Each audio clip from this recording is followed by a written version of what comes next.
Assalamualaikum warahmatullahi wabarakatuh. Salam sejahtera, salam UiTM di hati kita semua. Alright, Alhamdulillah, bersyukur kita kehadrat Ilahi di atas segala rahmat dan maghfirah daripadanya dapat kita bertemu secara recording video ini. Okay. Ya, mahasiswa semua, lembaran baru telah bermula. Syabas dan tahniah pada para mahasiswa yang baru saja menjejakkan kaki ke UiTM Syawang Kelantan. Walaupun tidak menjejakkan kaki secara fizikal, okay, menjejakkan kaki secara atas talian. Okay, anda semua berhak menerima ucapan salam tahniah daripada bukan saja daripada saya, daripada seluruh warga UiTM. Okay. Rezeki anda dapat meneruskan pengajian anda di UiTM Syawang Kelantan dalam fakulti masing-masing. Baiklah, saya dipahamkan rekod ini akan dipertontonkan kepada pelajar EM110, pelajar IM110 dan juga pelajar IM245, ijazah pengurusan sistem maklumat kan. Jadi ucapan ataupun kata-kata aluan saya ini adalah secara general lah. Okay, secara general yang mana saya akan sentuh sikit lah pasal akademik, okay, dan apa-apa saja yang berkaitan dengan PNP dan juga kehidupan anda dekat universiti. Wah, macam panjang je tak? Saya tidak akan bercakap dengan panjang, okay, dengan panjang lebar, dan no worries. Sebab apa?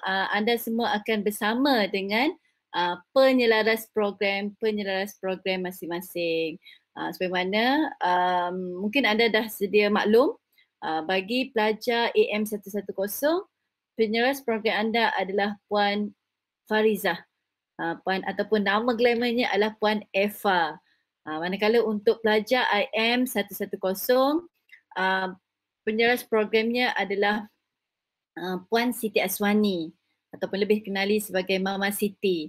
Dan bagi pelajar IM245 ijazah, penyelaras programnya adalah Dr. Nur Elisa ataupun Dr. Lisa, nama glamournya. Jadi masing-masing semua penyelaras program ataupun nama singkatannya adalah PP.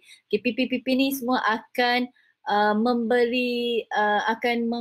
berkongsi juga ilmu ataupun berkongsi info dengan anda melalui video yang mana anda akan tonton nantilah. Okay. Baiklah. Pelajar-pelajar yang saya kasih sekalian, gunakanlah peluang ini untuk mencipta sejarah baru, sejarah baru dalam diary hidup anda. Okay, dalam diri saudara-saudari sekalian, okay, untuk apa? Untuk diri anda dan pada masa yang sama untuk kita kekalkan kedudukan universiti kita ni sebagai antara universiti yang terkenal di Malaysia, kan, okay, yang tersohor di Malaysia. Okay, jadi saya berharap dengan kedatangan saudara-saudari sebagai akan menjadi suntikan, okay, di mana menjana perkembangan pendidikan yang hakiki untuk membentuk modal insan, okay, modal insan cemerlang seperti mana yang telah diwar-warkan oleh semua pihak. Alright. Sebagai pelajar, anda semua seharusnya meletakkan keazaman yang tinggi, okay, keazaman yang tinggi, cayuk-cayuk, right, untuk meningkatkan lagi usaha ke arah kecemerlangan untuk memaju hala tuju sebagai pembina masyarakat di masa akan datang, insya-Allah. Jadi tingkatkanlah usaha serta tumpukanlah kepada tanggungjawab anda sebagai kepada tugas yang sebenar sebagai pelajar dan dalam menuntut ilmu, okay, demi mencapai kecemerlangan pada masa depan. Jadi sebagaimana yang anda semua sedia maklum, anda akan belajar secara ODL, okay, pada semester ni. Jadi walaupun anda belajar secara ODL, okay, di mana anda boleh berada, mungkin anda berada di rumah anda, di rumah keluarga, di rumah penjaga, di rumah saudara mara, atau maybe di rumah atuk ke, ataupun maybe di rumah kawan ke, anda akan terus kena belajar. Follow, ikut betul-betul jadual waktu yang telah ditetapkan. Nanti anda akan terima jadual waktu, so follow betul-betul jadual waktu tu. Kalau rasa macam, kenapa tak dapat nak berhubung dengan kawan-kawan ke, dengan pensyarah ke, terus cuba dapatkan kontak penyuruh program. Nanti bila penyuruh program bagi video, nanti ada kontak number semua. Boleh hubungi penyuruh program. Dan kalau katakanlah mungkin penyuruh program tak dapat dihubungi, boleh juga hubungi saya. Di mana? Saya share teruslah. Okey, di talian 01223223553. Dan saya adalah Madam Zaza, okay, Ketua Pusat Pengajian anda lah. Alright. Jadi insyaAllah, okay, walaupun di mana anda berada, walaupun dalam keadaan anda belajar secara ODL dalam pandemik COVID-19 ni, semoga cita-cita yang anda impikan selama ini akan terlaksana, insyaAllah. Okay. Baiklah.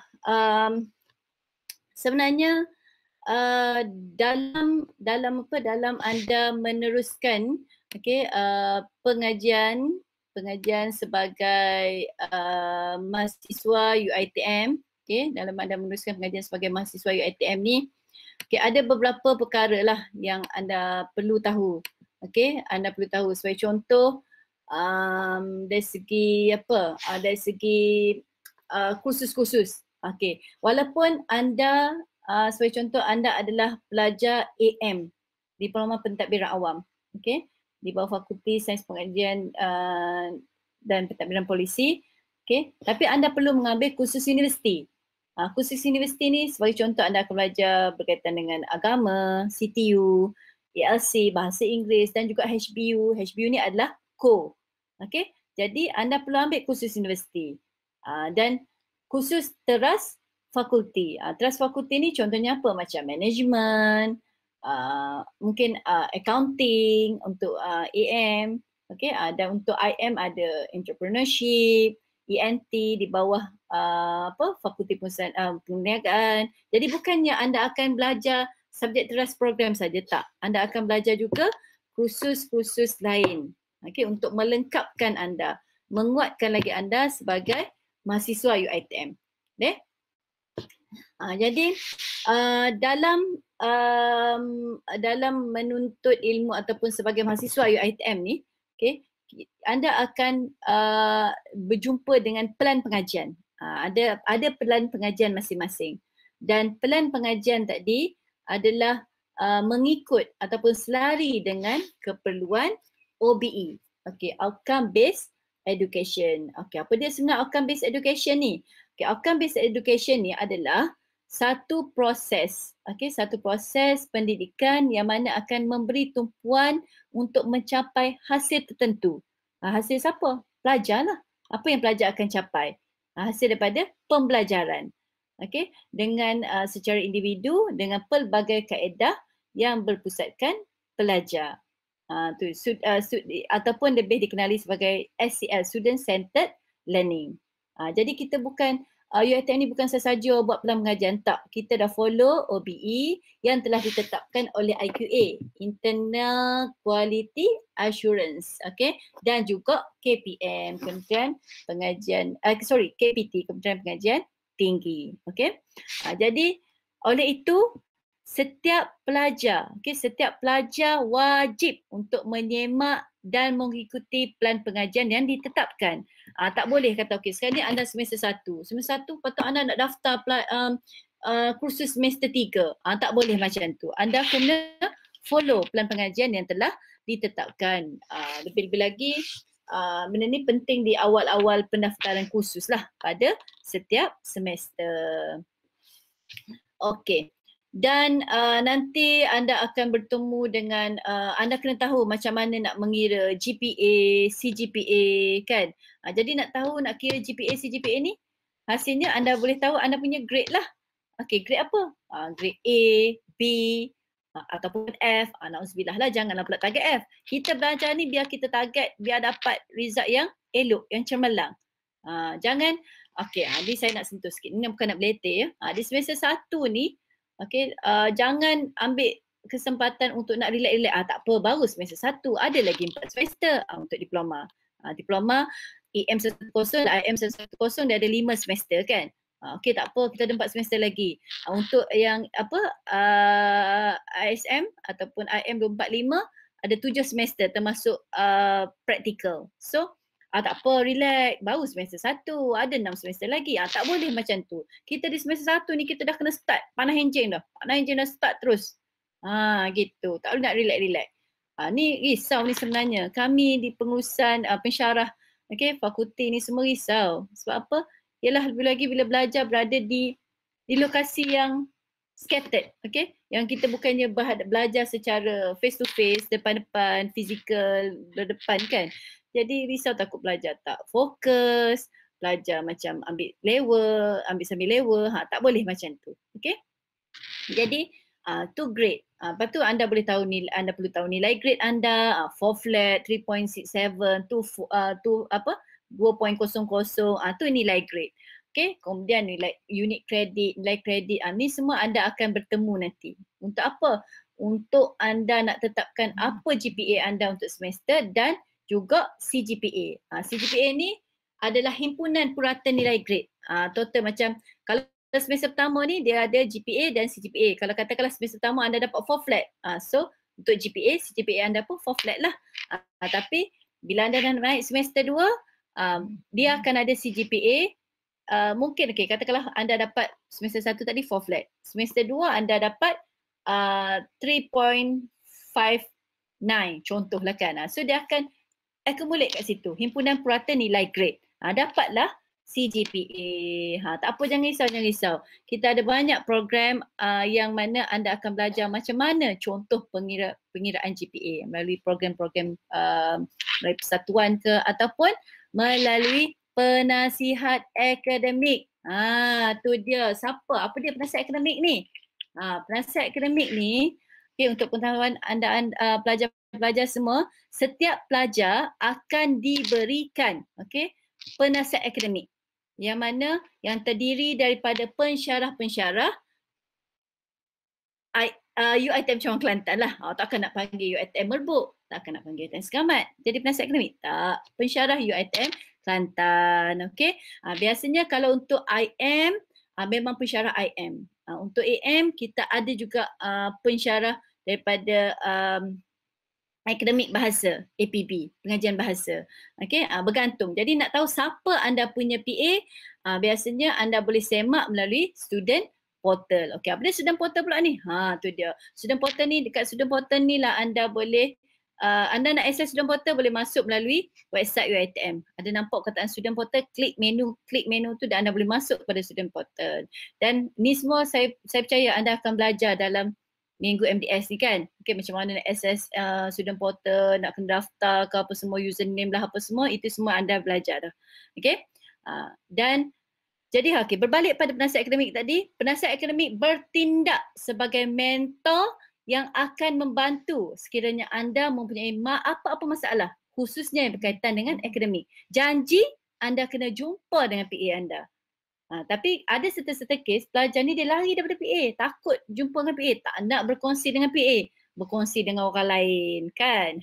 So at the end PA memang akan tahu juga. Sebab apa? Pelajar-pelajar yang bermasalah biasanya, okay, na'udzubillah, saya bukan nak highlightkan awal-awal semester ni anda pelajar bermasalah, tak, tapi berdasarkan pengalaman kan.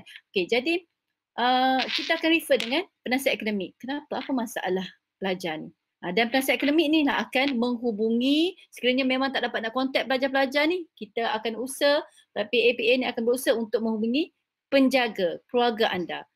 Okay, tu dia, inilah dia penasihat akademik, merupakan macam penjaga anda di universiti.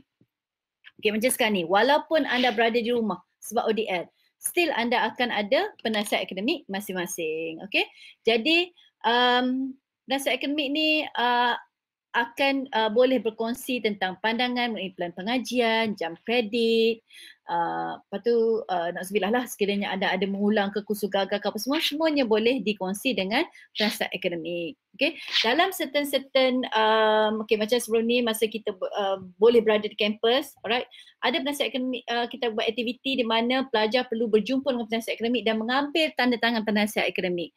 Tapi untuk ni, since kita belajar secara ODL ni, mungkin akan ada penasihat akademik yang buat program secara atas talian melalui Google Meet, maybe melalui WhatsApp, Telegram. So please ikut, join. Okay, jangan tak malah lah, dekat rumah dah ada mak, ayah, dah ada kakak, abang kan, dah ada duk ngatuk nenek, diorang yang jaga. Tak, jangan macam tu.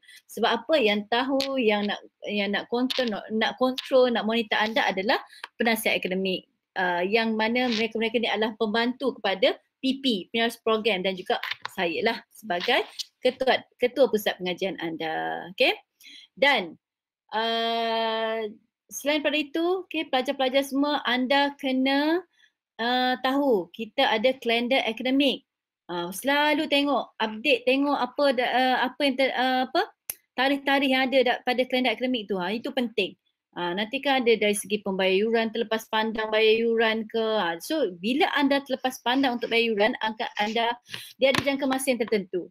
Okay, anda tak bayar, akan jadi gugur taraf. Walau bagaimanapun, kita tidak zalim. UiTM Kelantan ni tak zalim. Kita ada apa? Kita ada zakat. Okay, kita ada di mana pelajar-pelajar yang mungkin ada masalah, janji maklum. Mungkin anda boleh maklum pada PA anda, alright, ataupun boleh refer kepada HCA, buat surat untuk penangguhan pembayaran yuran. So bila anda dah menangguh bayaran, dia akan bagi masa lah, ada beberapa minggu atau beberapa minggu sebelum final assessment, anda boleh bayar yuran. Janji maklum, jangan ni terus senyap. So bila anda terus senyap, dia akan menyebabkan anda akan jadi gugur taraf. Gitu. Okay, then apa lagi? Oh, baiklah. Seterusnya adalah berkaitan dengan yang terakhir lah ni, sasiah rupa diri. Okay, kita berada di rumah, you belajar secara ODL, dan saya pun mungkin sama ada di office ataupun di rumah. Jadi anda tak bolehlah nak ambil mudah pakai baju biasa-biasa, ataupun maybe tak pakai baju. Untuk yang lelaki lah kan, tak pakai baju. Yang perempuan pula, okay, tak pakai tudung, lepas tu dia bertudung, belajar tak bertudung. Lepas tu tiba-tiba bila pensyarah kata, okay, saya nak tengok muka masing-masing melalui Google Meet kan. Dah mula kalu, oh madam tak siap lagi, baru nak pakai tudung lah, apalah semua, baru nak pakai lipstick lah, contoh. Jadi please make sure anda bersedia sebelum anda memulakan pembelajaran anda. Sebab tu saya kata tadi, awal-awal tadi, refer pada jadual waktu. Simpan jadual waktu anda. Ni, handphone ada kan? Simpan dalam handphone. Senang nak tengok-tengok. Handphone ni biar guna untuk PNP juga, bukan setakat nak main apa, Instagram, TikTok ke apalah kan, Facebook, main game. So, please, sasiah rupa diri ni kena jaga. Kalau once insyaAllah nanti dah boleh masuk kampus, memang betul-betul sasiah rupa diri kita betul-betul ambil kira dari segi apa, pakaian formal, kemas, image korporat pada hari Isnin, lelaki kena pakai tie, slipper memang tak boleh, baik lelaki ataupun perempuan. So kena pakai kasut atau sandal yang bertutup, okay, yang bertali, elok lah. So fahamlah kan, slipper Jepun ke slipper India ke apa, memang tak boleh. Alright, tidak ketat dan terdedah, tak perlulah nak bermaskulin sangat untuk boy-boy ni kan. Tak perlu nak macam ala-ala K-pop ke apa, tak perlu. Okay, pakaian kena proper, rambut pendek dan kemas. Dan nanti insyaAllah anda boleh boleh balik ke kampus, boleh masuk ke kampus bila dah once buat kad matrik, pakai kad matrik. Ini menunjukkan identiti kita sebagai mahasiswa UiTM. Tu dia. Okay. Jadi ada apa lagi ya? Saya rasa tu sajalah kot kan yang saya sentuh secara general. Okay, secara general, dan saya percaya anda semua akan berjumpa macam ni juga video juga dengan anda punya PP yang mana mungkin akan lebih fokus kepada akademik khusus-khusus anda. Okey, jadi InsyaAllah ada lagi ilmu ataupun perkongsian info yang anda akan dapat bersama dengan TP nanti. Okay? Dan akhir kata, jagalah diri anda sebagai seorang manusia, okay, yang berakhlak dan beretika. Okay, yang mana target anda untuk berada di universiti ni untuk nak capai cita-cita anda. Kan, okay. Bukan saja untuk cemerlang dari sudut akademik, malah untuk cemerlang dari aspek akhlak dan sasiah lah. Okay. Dan tak lupa juga dalam keadaan pandemik COVID-19 ni, okay, jangan lupa stay safe. Okay, kalau keluar pakai mask dan sentiasa menggunakan sanitizer. Okay, itu saja daripada saya, Ketua Pusat Pengajian anda, Ketua Pusat Pengajian FLIPS, Puan Nursyaliza Safiai, okay, ataupun lebih dikenali sebagai Madam Zaza. Okay, terima kasih. Assalamualaikum warahmatullahi wabarakatuh.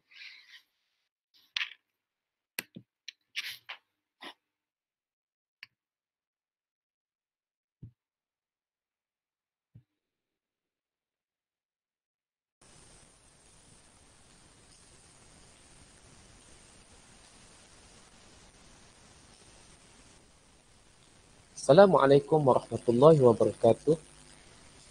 Selamat datang saya ucapkan kepada para siswa dan siswi ke UiTM Cawangan Kelantan dan khususnya ke program Diploma Pentadbiran Awam AM 110.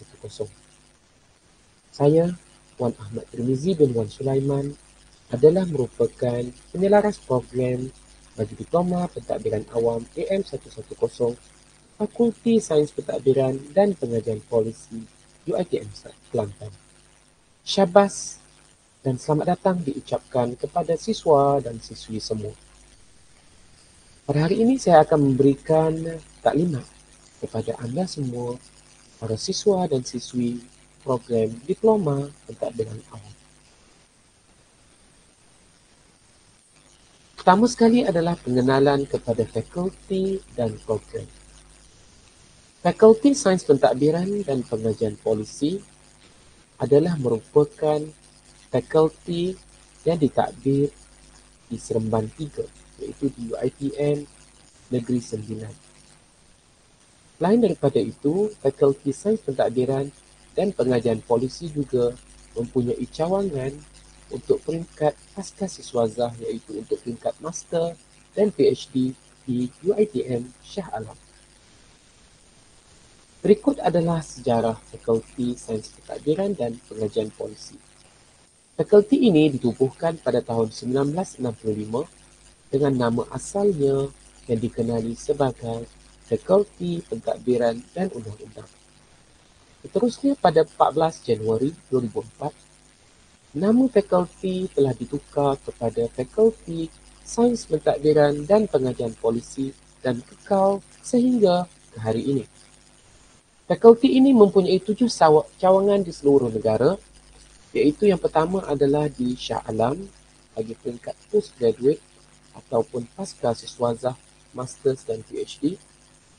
Seterusnya di UiTM Negeri Sembilan, iaitu di Seremban 3. Yang ketiga adalah di Kelantan, iaitu di Kampus Macang.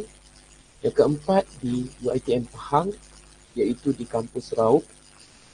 Seterusnya di UiTM Kedah, iaitu Kampus Sungai Petani. Dan seterusnya di UiTM Sabah dan juga di UiTM Sarawak. Program-program yang ditawarkan di fakulti ini, yang pertama sekali adalah di peringkat Doktor Falsafah ataupun PhD. Yang kedua adalah peringkat Master dan Sarjana. Yang ketiga, fakulti ini mempunyai sebuah program yang profesional yang ditawarkan kepada pelajar-pelajar lepasan ijazah yang layak, iaitu sebuah program profesional antarabangsa yang dikendalikan oleh Institute of Chartered Secretaries and Administrations. Terusnya kita akan melihat apakah program yang ditawarkan di peringkat ijazah sarjana muda. Yang pertama adalah Bachelor of Corporate Administration, iaitu sarjana muda pentadbiran korporat.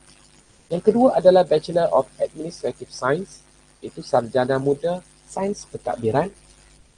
Yang ketiga ialah Bachelor of Environmental Administration ataupun sarjana muda pentadbiran alam sekitar. Bagi peringkat diploma pula, ada dua diploma yang ditawarkan. Iaitu yang pertama sekali adalah diploma yang siswa-siswi telah mendaftar sekarang, iaitu Diploma in Public Administration ataupun DPA AM110. Yang kedua ialah Diploma in Corporate Administration ataupun Diploma in Corporate Admin, iaitu Diploma Pentadbiran Corporate, kodnya adalah AM120.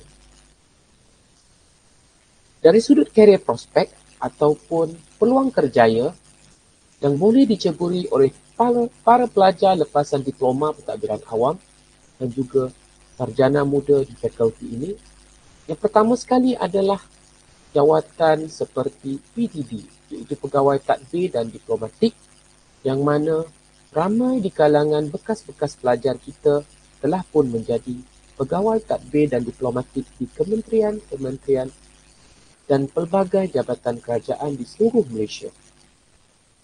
Selain daripada itu, terdapat juga bekas pelajar kita yang menjadi pegawai-pegawai tadbir, penolong pegawai tadbir dan bekerja di bahagian pentadbiran sama ada di Human Resource ataupun pengurusan sumber manusia di pelbagai kementerian dan juga jabatan kerajaan dan juga swasta. Seterusnya, terdapat juga pelajar-pelajar kita yang menyambung pengajian di dalam bidang undang-undang dan mereka telah menjadi peguam dan juga hakim. Selain daripada itu, ramai juga di kalangan pelajar kita yang telah menjadi pegawai-pegawai di kedutaan-kedutaan asing di luar negara. Yang ini adalah termasuk di dalam diplomatic services. Selain daripada itu, sekiranya pelajar ingin bekerja sendiri dan menjadi usahawan, terdapat ramai juga lepasan pelajar diploma pentadbiran awam dan juga sarjana muda daripada fakulti ini yang telah berjaya di dalam bidang masing-masing, terutamanya menjadi usahawan. Dan selain daripada itu, terdapat juga jawatan-jawatan seperti ahli politik, menteri-menteri, usaha politik dan sebagainya yang telah diceburi oleh bekas-bekas pelajar daripada diploma pentadbiran awam. Baiklah, sekarang kita akan melihat kepada carta organisasi Fakulti Sains Pentadbiran dan Pengajian Polisi UiTM Malaysia. Pertama sekali adalah dekan bagi Fakulti Sains Pentadbiran dan Pengajian Polisi, iaitu yang berusaha Prof. Madya Dr. Abdul Jalil Muhammad Ali. Beliau telah dibantu oleh 3 orang timbalan dekan, iaitu yang pertama sekali adalah Dr. Zarina Muhammad Zain, iaitu timbalan dekan akademik, Dr. Mazlan Cik Suh, timbalan dekan hal ehwal pelajar, dan yang ketiga ialah Dr. Menianti Haji Abdul Rahim, iaitu timbalan dekan jaringan industri, masyarakat dan alumni. Berikut adalah carta organisasi bagi Fakulti Sains Pentadbiran dan Pengajian Polisi bagi UiTM Cawangan Kelantan. Yang pertama sekali adalah yang berusaha Prof. Madya Dr. Zulkifli Muhammad. Beliau merupakan rektor bagi UiTM Cawangan Kelantan.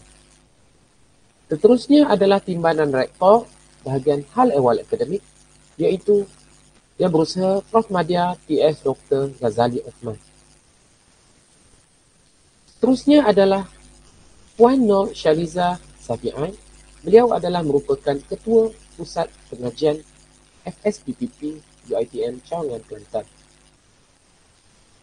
Seterusnya adalah saya sendiri, iaitu Wan Ahmad Tirmizi bin Wan Sulaiman, iaitu penyelaras program Diploma Pentadbiran Awam AM110.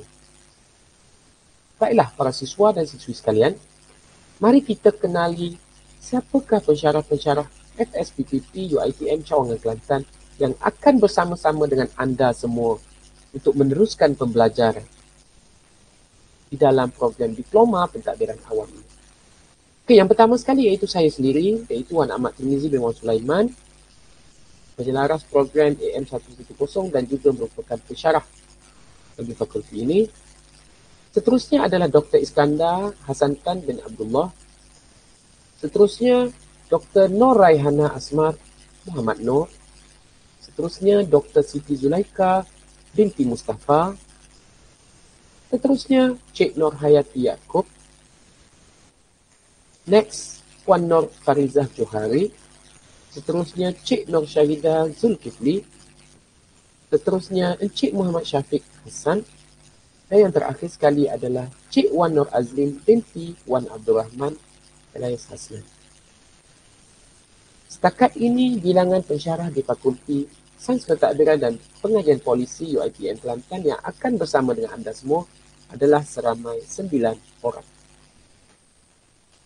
Baiklah, selain daripada para pensyarah yang akan mengajar anda semua, anda juga akan diberikan penasihat akademik. Mari kita tengok apakah peranan penasihat akademik ini dan siapakah penasihat akademik.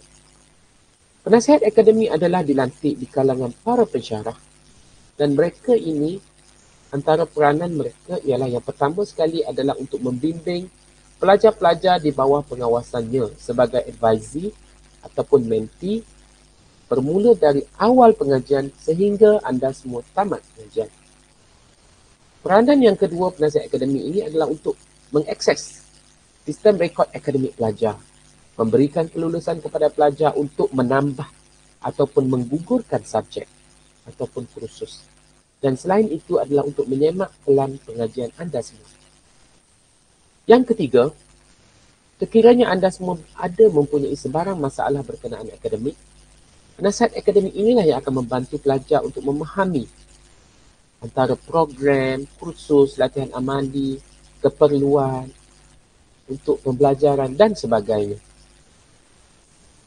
Yang keempat, nasihat akademik juga berperanan untuk membimbing anda semua dalam merancang pengajian dan memberi sebarang nasihat yang berkenaan dengan akademik para pelajar.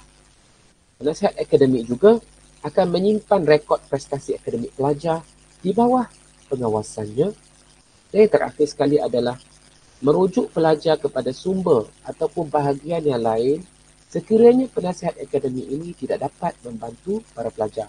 Sebagai contoh, jika anda semua mempunyai masalah dengan hostel, dengan asrama dan sebagainya, ataupun masalah pendaftaran, ataupun pembayaran yuran dan sebagainya, nasihat akademik ini sekiranya mereka tidak dapat membantu, mereka akan membawa masalah anda itu kepada pejabat bendahari contohnya, ataupun pejabat hal ehwal akademik, ataupun pejabat hal ehwal pelajar, asrama dan sebagainya. Dan mereka akan membantu untuk menyelesaikan masalah anda. Jadi, sekiranya apabila anda semua nanti meneruskan pembelajaran dan mempunyai masalah-masalah tersebut, anda boleh merujuk kepada penasihat-penasihat akademik yang telah dilantik untuk kelas anda. Baiklah, sekarang kita akan melihat kepada Diploma in Public Administration yang anda semua akan memulakan pengajian. Yang pertama sekali, nama kursus ini adalah Diploma in Public Administration. Program kod adalah AM110 dan total credit hours yang perlu dilengkapkan oleh para pelajar sebelum dianugerahkan diploma adalah 90 jam kredit. Baiklah, berapa lamakah tempoh pembelajaran ataupun tempoh pengajian? Bagi pelajar full time ataupun pelajar sepenuh masa adalah 2,5 tahun ataupun 5 semester. Bagi pelajar yang part-time ataupun separuh masa adalah selama 4 tahun ataupun 8 semester. Dan anda semua adalah pelajar-pelajar sepenuh masa. Maka anda semua perlu menghabiskan 5 semester. Baiklah, sekarang mari kita lihat apakah yang dimaksudkan dengan semester dengan melihat kepada pelan pengajian AM110 Diploma Pentadbiran Awam. Part ini ataupun yang disebut sebagai part ini adalah semester yang pertama. Part 2 adalah yang kedua, yang ketiga, yang keempat dan yang kelima. Ini adalah subjek-subjek yang perlu diambil untuk semester yang pertama. Sebagai contoh, jika kita lihat subjek itu dimulakan dengan PAD, maka subjek itu adalah subjek fakulti ini. Tetapi jika subjek itu dimulakan dengan kod-kod lain, bukan PAD di depannya, maka ia adalah subjek daripada fakulti-fakulti lain. Contohnya CSC 134 daripada Fakulti Sains Komputer. Contohnya subjek ini adalah subjek co-curriculum HBU, dan begitu juga dengan subjek CPU daripada Akademik Kerajaan Islam. Lain daripada itu, ini adalah law iaitu daripada Fakulti Law. Ya. Jadi para pelajar sekalian, anda semua akan belajar bukan sahaja daripada fakulti ini, tetapi anda juga akan belajar daripada fakulti-fakulti lain sebagai tambahan. Contohnya macam daripada Fakulti Undang-Undang dan juga Fakulti Sains Komputer. Baiklah, mari kita lihat tempoh satu semester melalui kalender akademik. Sebagai contoh, jika kita lihat, persetujuan menerima tawaran diploma adalah dari 17 Julai sehingga 26 September 2021.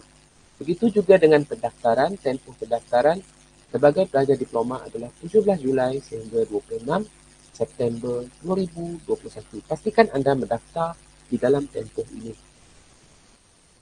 Baiklah, mari kita lihat bilakah semester akan bermula. Saya yakin anda semua sudah tidak sabar untuk memulakan pengajian. Walaupun sekarang ini kita belajar secara ODL ataupun secara online, tetapi kita tetap meneruskan pembelajaran kita seperti biasa. Baiklah, kuliah yang pertama akan dimulakan pada 11 Oktober sehingga 21 November 2021 selama 6 minggu. Kemudiannya kita akan mempunyai cuti pertengahan semester iaitu cuti perayaan selama 1 minggu, dan seterusnya kita akan sambung kuliah yang kedua dan kuliah yang ketiga sehinggalah kepada cuti ulang kaji ataupun study week pada 31 Januari sehingga 6 Februari 2022 iaitu selama seminggu. Apabila kita selesai mengalami ataupun melakukan cuti ulang kaji, kita akan menghadapi peperiksaan akhir ataupun penilaian akhir iaitu selama 3 minggu, iaitu antara 7 sehingga 23 Februari 2022, dan seterusnya pengumuman keputusan peperiksaan adalah 15 Mac 2022, dan kemudiannya kita akan bercuti semester. Dan jadual ini adalah untuk UiTM, Sawangan, Kelantan, Kedah, Terengganu dan Johor sahaja. Baiklah, apakah kepentingan kalender akademik bagi seorang pelajar? Yang pertama sekali, melalui kalender akademik ini, kita dapat rancang 14 minggu kuliah pembelajaran kita bagi satu semester. Satu semester bersamaan dengan 14 minggu. Dan apa yang berlaku sepanjang 14 minggu itu adalah, yang pertama adalah pendaftaran kursus, validasi ataupun pengesahan pendaftaran, kuliah 14 minggu, pembayaran yuran, penilaian akhir ataupun peperiksaan akhir, cuti pertengahan semester dan cuti akhir semester.